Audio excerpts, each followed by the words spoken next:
glad you could join me again today. I'm going to do something a little bit different today. I'm going to read you an article by Jan Johnson. Her article is called Turn Up the Quiet, or How I Learned to Enjoy Solitude. I want to read this to you because I found myself the other day actually missing lockdown. I guess I was wishing I could get away from all the demands and the pressures that have grown now as the schedules have reopened and here we go again. Because I enjoyed that time having no schedule, having time to sit on the back porch in the sunshine, read a book, drink a cup of tea, just have some time. And I'm maybe needing to remind myself that I need to order my time and especially my solitude time a little bit better. So I hope you'll enjoy her article. She says, being spiritual was the last thing on my mind. I needed to vary my work routine, so I began an arm-swinging aerobatic walk. But my daughter was embarrassed to have a mom turning the corner in faded pink shorts, so I retreated to a lonely canyon road cluttered with garbage and swathed in mud. Dodging gravel trucks, vulnerable to the heat, and miles away from complex thoughts, I found myself alone with God. And God showed up in everything around me. The tumbleweeds at the end of the road stood for the stumbling blocks in my life, annoyances with those I loved, fear of doing difficult things, yearnings from a problem-free life. So I gathered up these bulky briars and hurled them off the cliff at the side of the road. The mountains around me became symbols of God's presence. I named the peaks for what I was hearing from God. The cradle-shaped ravine became rest.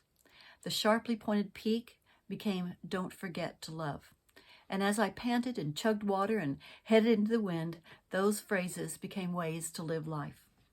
About that time, I began attending a monthly retreat day at a retreat center. But no matter how engaging the speaker, I found myself skipping the sessions to scramble down a steep creek bank to sit on a huge rock in the middle of the water. There I remained all day. At that time, I had such lofty opinions of the spiritual discipline of solitude that I didn't think these walks and rock-sitting moments were heroic enough to count as solitude. But they did. Jesus often sought solitude in earth. But why did he take such time away from teaching and helping people? Perhaps Jesus loved being alone with God, because he says in John 10:30 that I and the Father are one. Of course, solitude is not only that warm, fuzzy moment soaking your feet in a creek. It also occurs when you let go of all the work and the people-related things that make you feel important. Appointments, deadlines, telephone calls. Nobody asks for your opinion in solitude. Maybe no one even misses you. Where are you without those things that support your ego? When I first began taking off work for regular retreat days, I had to fight against this thinking. But I could be working and achieving and doing. What good is this? We find we're hooked on productivity. We say yes to whatever is asked because it can make us feel good or look better. We want to be sure that we've done the best job that's ever been done to hear someone else say, wow, that time Jan was in charge was the best event ever.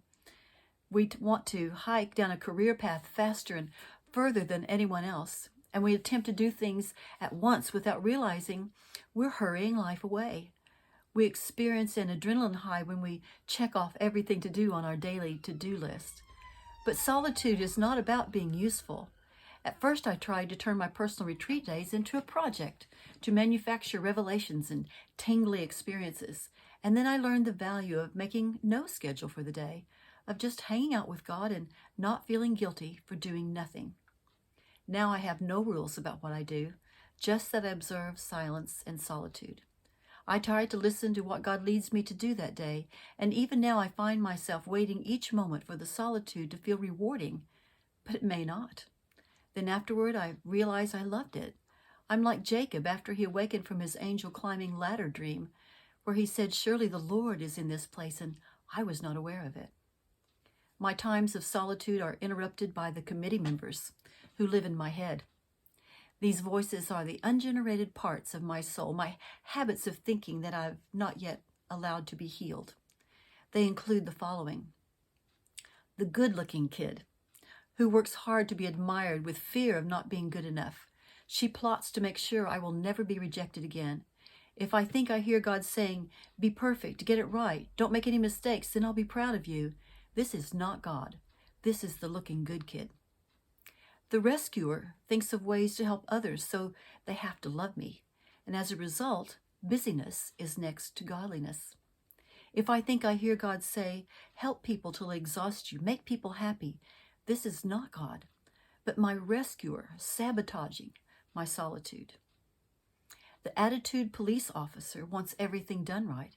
It evaluates and criticizes and ruins my attempts to focus on God. It sabotages thoughts so that I hear God correcting me or someone I wish to correct.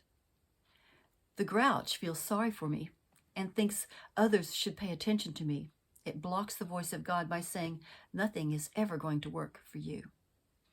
On my Canyon Road walks, these last two members often took over and rehearsed long, hostile speeches to those with whom I disagreed, plotting every point, entrenching myself in reasons I was right.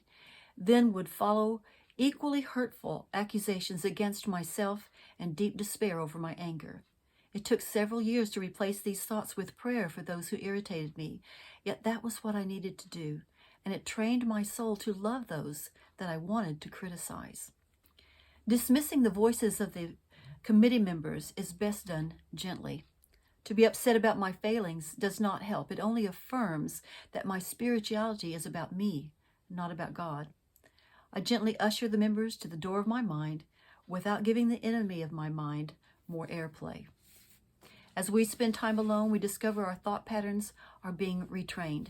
Even our bodies have behaved differently because we've enjoyed solitude. The first step in hearing God is knowing who God is not. The voices of the committee or habitual poisonous thinking patterns, as we become acquainted with them and practice in dismissing them, we make room for God. And eventually we experience companionship with God. Solitude is different than loneliness. Solitude is the glory of being alone, but loneliness is the pain of being alone. Solitude is rich and full, while loneliness is empty and hollow. How can we be lonely when God is by our side? And how do we make that switch? Elizabeth Elliot wrote, "Turn your loneliness into solitude and your solitude into prayer." In solitude, you learn to nourish in your heart the lively longing for God. And as we practice longer times of solitude, that daily quiet time becomes more delightful. We love soaking in what God says so that we must have it every day. And then we must be letting go of busyness. As we are freed from the burden of being important, we let go of hurry and busyness. Nothing makes a claim on us and forces us to run over people. We live more purposefully from a quiet center of life, and we're not distracted so easily. We enjoy leaving margins in life. It was a milestone in my life, she says, when I no longer found being called a busy writer a compliment. Solitude also teaches us how to be with others. Contrary to what some might think, solitude is not a me, myself, and I discipline, but one that changes the way that we interact with people. God turns our face toward others because we see them differently. We come away from solitude more fit to be with people, quick to listen, slow to speak, slow to become angry, as it tells us in James 1:19. We talk less, we talk more slowly, and we stop interrupting people because we take our silence with us. Because we slow down, we catch ourselves before we make slighting comments we regret later. So solitude is a place of hearing God and letting go of all that is not God. Out of this transformed self, real ministry flows. Isn't that beautiful?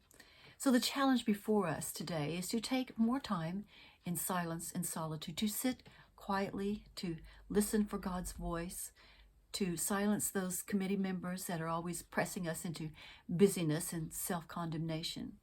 And when we do, when we draw close to God, as James tells us, He will draw nigh to us. This is the promise of solitude and silence.